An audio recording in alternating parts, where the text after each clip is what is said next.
Hi guys, it's Becca and I'm here with another video edition of Live Positively Autistic here on Geek Club Books. And this week this month rather, I want to talk to you guys about fighting inertia, or fighting autistic inertia more specifically.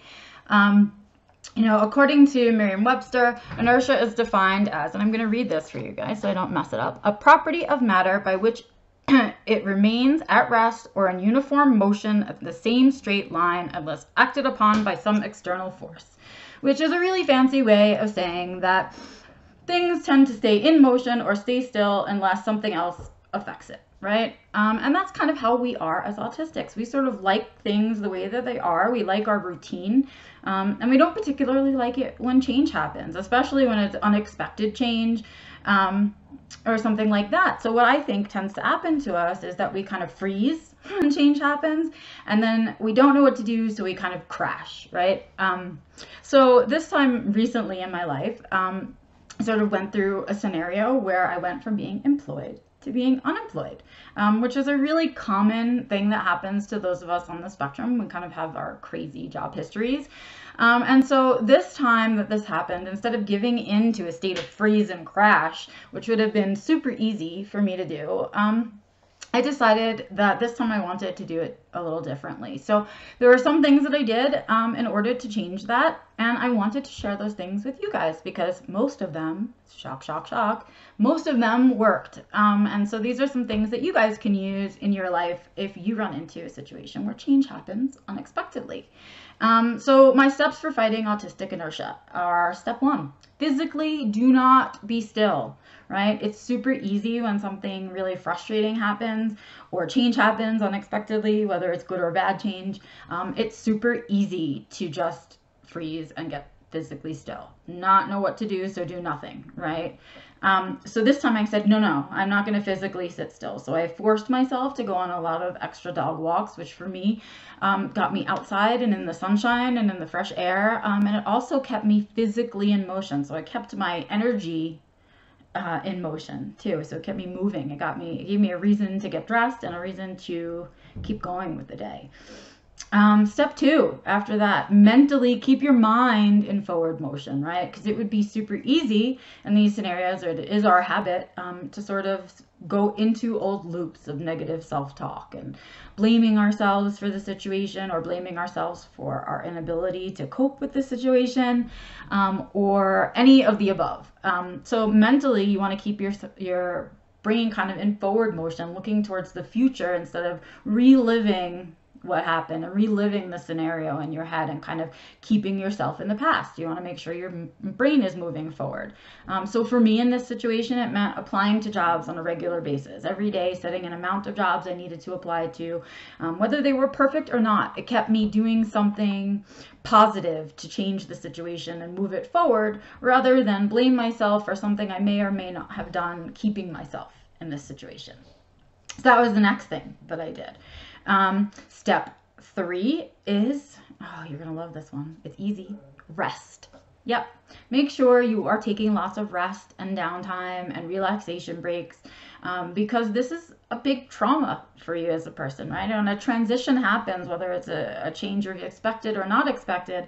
It's a transition period, and that can be exhausting, especially for the autistic brain. It makes our minds and our bodies kind of all off whack, and we need to be a little kinder to ourselves in there. Keeping yourself rest deprived is not going to change your situation, but if you are well rested and you are well taking care of yourself, then it becomes a little easier to move forward out of the situation and not keep yourself there.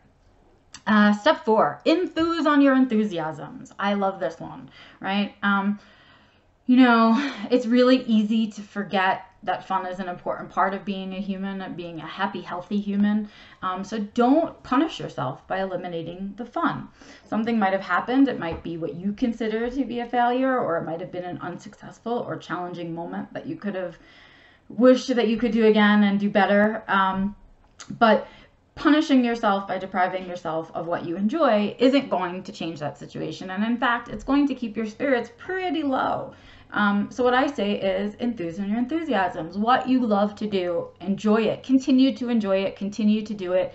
Do more of it if you need to for a little bit. But remember that fun is a really important part of keeping yourself in motion and not succumbing to the inertia, is remembering that there are things that you enjoy, that there are things about your life that didn't change, that you still like.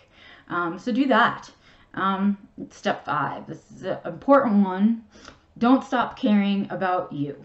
It's super easy, again, in these situations to just go back to old habits. What am I showering for? What am I getting dressed for? Who cares about laundry? I don't feel like doing that. And kind of letting all those things pile up. But for me, what I realized was it's okay to skip like a shower here and there because you just don't have the energy to do it. But making a habit of skipping your showers, making a habit of putting off your chores does not help the situation either. In fact, it kept me more in inertia when I would let my chores pile up. The fact that I was keeping on top of my demands meant that my life around me wasn't falling apart. So with my house not falling around about me, and the fact that I had clean underwear and I had clean dishes, and that my animals were cared for, keeps me going. It's part of what keeps my well-being together, right? It's part of the things that I need to maintain. So don't stop caring about you. You gotta care about you. And the last step, which is a little bit complicated, this one is a little tricky. Let's say it's for those of us who have mastered mindfulness a little bit more, but it's important, and that is to reframe your situation.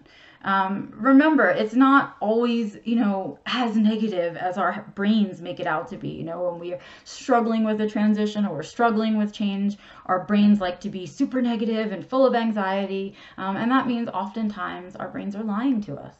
So what we want to do is reframe that situation.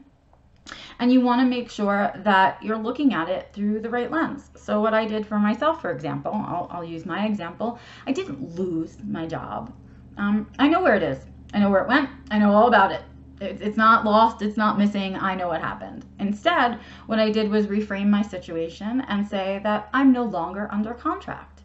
And when I look at it that way, what I say to myself is, wow, I'm no longer under contract. I don't have an obligation to anybody. That means I'm available for new things. I'm available for new opportunities, and to do more. And that perhaps this situation is an opportunity to grow rather than an opportunity to stagnate, right? So that's sort of how I reframed my situation. But it helped to keep me realistic about what was going on in my life rather than to blow it out of proportion, which is my brain's habit.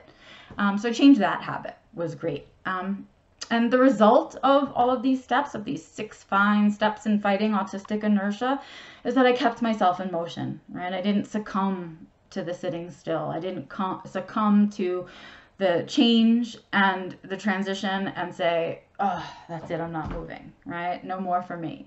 I didn't. I kept myself in motion, and now I have my spark back. So eventually the hope is that when you stick with these 6 steps, that your little spark, your inner life will come into clarity, and it will come into focus and come back to you if you make sure that you keep yourself in motion, right? And that you clear the clutter out of your brain of other people's negative and clutter talk, and that you also take care of you and remember to reframe your situation, right? Just give these steps a try. I thought they were really, really helpful. It kept me in a situation where I would normally have been just punched in the gut and floored. It kept me moving, and it kept me with life, and it kept me realizing that I have value still to add to the world, and that change doesn't have to stop me. So I hope this, guys, helps you guys the next time you're faced with autistic inertia. I hope you give them a try. And if you have other ideas for what may help with autistic inertia, I'd love to hear them from you. Have a good one. That's Live Positively Autistic, and I'm Becca Lory Hector. See you next month.